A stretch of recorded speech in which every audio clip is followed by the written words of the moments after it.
Instagram, which is owned by Facebook, has begun removing accounts and hashtags associated with opioids. That's according to a new article in Wired. It suggests the best way to get social media companies like Facebook to better police illegal opioid sales may be to confront company executives on Twitter. The policy change comes amid increased government concerns about the role social media companies are playing in the sales of opioids online. Search terms including fentanyl and opiates now show a limited number of results, along with the message, "Recent posts are currently hidden because the community has reported some content that may not meet Instagram's community guidelines." Natasha Tiku wrote that article. She is a senior writer at Wired and joins me now on Skype. So, Natasha, FDA Commissioner Scott Gottlieb criticized social media companies like Facebook and Instagram, saying they need to do more to stop the online opioid market. What exactly is the issue?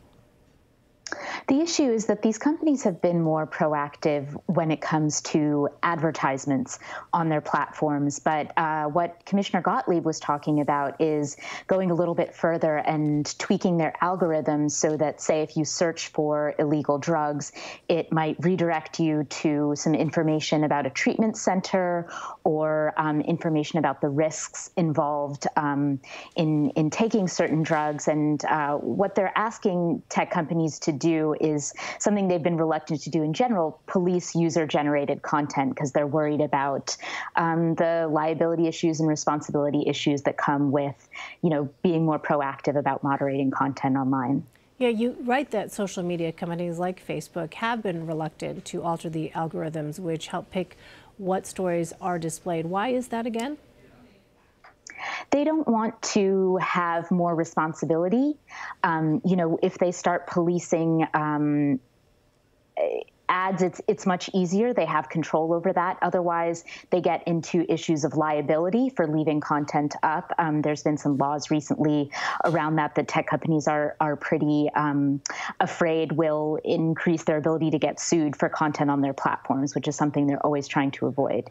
Well, social media companies have had success on cracking down on illegal activities such as child pornography.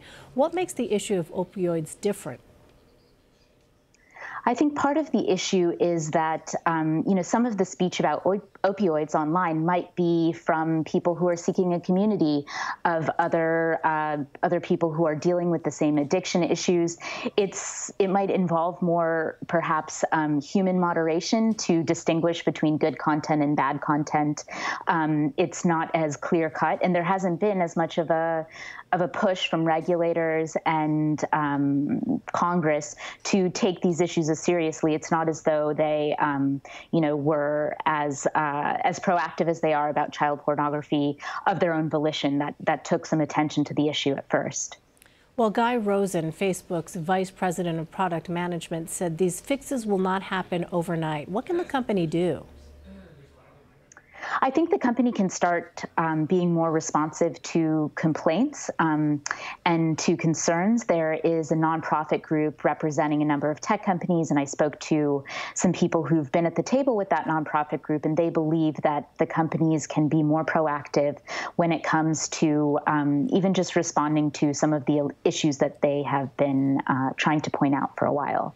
All right, Natasha Tiku. Thanks very much, Natasha. Thanks for having me.